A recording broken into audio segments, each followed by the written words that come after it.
Good afternoon, everyone. My name is Dr. Miller, and the SCP we're going to be looking at today is SCP-035. Object Class: Keter. Special Containment Procedures. SCP-035 is to be kept within a hermetically sealed glass case no fewer than 10 centimeters thick. This case is to be contained within a steel, iron, and lead-shielded room at all times. Doors are to be triple locked at all times, with the exception of allowing personnel in or out. No fewer than 2 armed guards are to be posted at any time. Guards must remain outside at all times and are not allowed within the containment room under any circumstances. A trained psychologist is to remain on site at all times. Research personnel are not to touch SCP-035 at any time. SCP-035 must be moved to a new sealed case every 2 weeks. The previous case must be disposed of via SCP-101, as it shows no adverse reactions to SCP-035's corruption. Anyone who comes into contact with SCP-035 when it is in possession of a host is to be given an immediate psychological evaluation. Description: SCP-035 appears to be a white porcelain comedy mask, although at times it will change to tragedy. In these events, all existing visual records, such as photographs, video footage, even illustrations of SCP-035, automatically change to reflect its new appearance. A highly corrosive and degenerative viscous liquid constantly seeps from the eye and mouth holes of SCP-035. Anything coming into contact with this substance slowly decays over a period of time, depending on the material, until it has decayed completely into a pool of the original contaminant. Glass seems to react the slowest to the effects of the item, hence the construction choice of its immediate container. Living organisms that come into contact with the substance react in much the same way, with no chance of recovery. Origin of the liquid is unknown. Liquid is only visible from the front and does not emerge or is even visible from the other side. Subjects within 1.5 to 2 meters of SCP-035 or in visual contact with it experience a strong urge to put it on. When SCP-035 is placed on the face of an individual, an alternate brainwave pattern from SCP-035 overlaps that of the original host, effectively snuffing it out and causing brain death to the subject. The subject then claims to be the consciousness contained within SCP-035. The bodies of possessed subjects decay at a highly accelerated rate, eventually becoming little more than mummified corpses. Nevertheless, SCP-035 has demonstrated the ability to remain in cognitive control of a body experiencing severe structural damage, even if the subject's body literally decays to the point where motion is not mechanically possible. No effect is found to be had when placed on the face of an animal.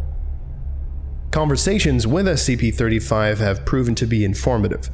Researchers have learned various details about other SCP objects and history in general, as SCP-035 claims to have been at many monumentous events. SCP-035 displays a highly intelligent and charismatic personality, being both amiable and flattering to all those who speak with it. SCP-035 has scored on the 99th percentile on all intelligence and aptitude tests administered to it, and appears to have a photographic memory. However, psychological analysis has discovered SCP-035 to possess a highly manipulative nature, capable of forcing sudden and profound changes to interviewers' psychological state. SCP-035 has proven to be highly sadistic, prompting some to commit suicide and transforming others into near-mindless servants with linguistic persuasion alone. SCP-035 has stated that it has intimate knowledge of the workings of the human mind and implied that it can change anyone's views if given enough time. Additional: SCP-035 was found sealed in a crypt in an abandoned house in Venice in 18... Addendum 3501. SCP-035 has been found to be able to possess anything that has a humanoid shape, including mannequins, corpses, and statues. SCP-035 has been able to motivate all into movement, removing the need to expose live subjects to SCP-035. Still, anything it possesses inevitably decays into motionlessness.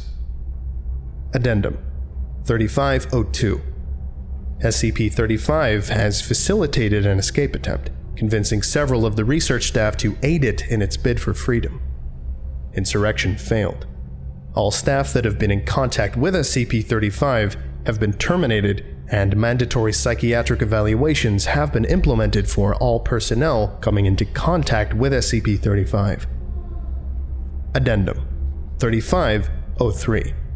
It has been determined that SCP-35 is capable of telepathy, whether or not it possesses a host, even penetrating to the subconscious of others, and using the knowledge it finds to its advantage. Extreme caution is advised when choosing subjects to converse with SCP-35. Addendum 3504. SCP-35 has expressed interest in other SCPs, most notably SCP-4715 and SCP-682. Dr. has expressed worry that should SCP-35 bond with either, their regenerative qualities would negate its corruption and give it a permanent host. Addendum 3505. After several more escape attempts, after reviewing SCP-35's incident record, High Command has ordered that it be permanently sealed within the facility and prohibited from being allowed any more hosts. Several personnel have protested against this, with some even erupting into violence. As a direct result, all personnel that have come into contact with SCP-35 have been terminated. Going forward, all personnel that deal with SCP-35 are to be rotated frequently, and contact is to be limited, even to its dormant state, to as little as possible. Addendum 3506. Personnel within 10 meters of SCP-35 have recently reported feeling unease, stating that they can hear unintelligible whispering. Several others have suffered from severe migraines. Object has been monitored, but there is no change in its dormant behavior, and no sounds have been recorded. The motion to reinstate SCP-35's host privileges has been brought up once more, if only on a temporary basis, to discover these new changes in the object's behavior. Denied. Addendum 3507. The walls of SCP-35's containment cell have suddenly begun secreting a black substance. Tests on the substance have revealed it to be human blood, although highly contaminated with several foreign and unknown agents. Substance is corrosive, having a pH of 4.5, and prolonged exposure to the walls has proven to be detrimental to their structural integrity. More notably, it seems to be forming patterns on the walls. Several segments seem to be paragraphs in various languages, including Italian, Latin, Greek, and Sanskrit. Translation is pending. Other segments appear to be diagrams depicting ritualistic sacrifice and mutilation, often for the arcane benefit of the person committing them. Several staff members have been shocked to note that all of the sacrifices bear an uncanny resemblance to various personnel and their loved ones, often in conflicting positions. Researchers, while in the room examining these newly formed patterns, have complained of hearing loud whispering and high-pitched, unnerving laughter at irregular intervals. Personnel in the section working daily near and around SCP-35's containment unit have suffered catastrophic morale damage, with an all-time high in suicide rates in staff in that area, whether or not they have ever had contact with SCP-35. The only change in SCP-35's dormant behavior is regarding its contained glass case. Degradation of the case has increased to a high degree, enough so that the glass will occasionally shatter, causing a wide dispersal of SCP-35's contaminant. This occurs quite often at the most inopportune times, so far resulting in 6 casualties and 3 fatalities of both research and cleanup staff. Addendum 3508.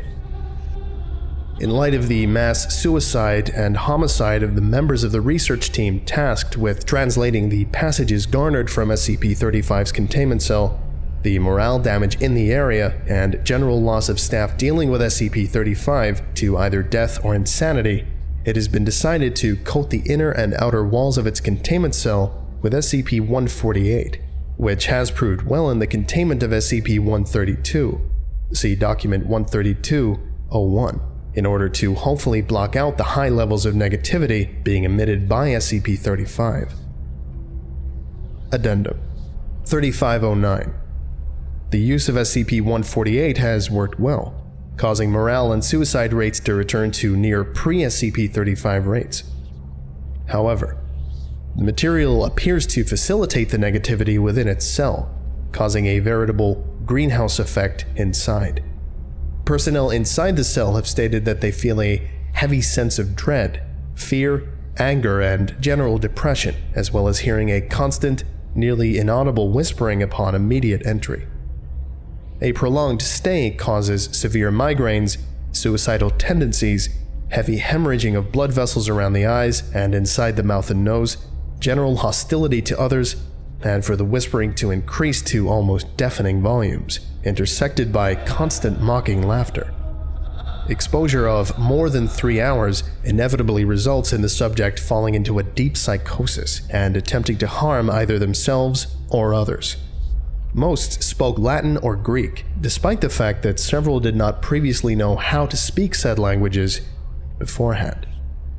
The presence of blood in both word and diagram formations has increased disproportionately, the walls becoming cluttered and the formations beginning to overlap each other. The substance is proven to be both difficult to clean and even more corrosive than was originally recorded, with a pH of roughly 2.4. General estimation gives the current walls a life of 2 months before they will need replacement. It is becoming gradually more and more difficult to contain SCP-35, and the debate to reinstate its host privileges has once again come up. Denied. Addendum 3510. The walls, ceiling, and floor of SCP-35's containment cell have now been completely saturated in blood. All personnel entering and guarding the area must wear full hazmat protection suits. Constant cleaning efforts are being instated. Addendum 3511. The magnitude, intensity, and reoccurrence of the phenomena that occur within SCP-35's containment cell have increased to an alarming degree. The cell door has been known to become locked of its own accord while personnel are inside and unable to be opened for a period of time. Appendages form out of the larger puddles of blood and often attempt to grab or harm personnel near them. Blurry apparitions have started appearing to staff. Electronic devices now no longer work inside the cell, and the light cannot be turned on, though there is no physical reason why it doesn't work, forcing those entering to use non-electric based light sources. Cleaning measures are having no discernible effect on the cell, and the walls are degrading at a very high rate, forcing them to be replaced within a week at best, although the blood makes it nearly impossible to properly achieve this. SCP-35 may have to be moved to a new cell entirely, with the old one sealed off and disengaged from the rest of the facility. Okay. I think that about does it for today. Thank you all for listening, if indeed you still are, and you are all dismissed. Goodbye.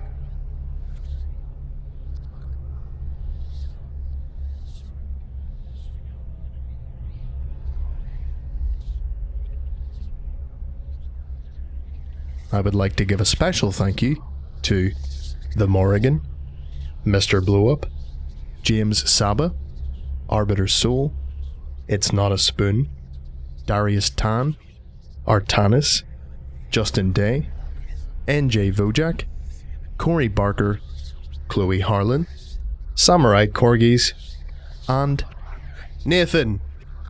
If you would like a special thank you at the end of each of my videos, and some other cool stuff as well, visit patreon.com/TheVolgun. Thank you.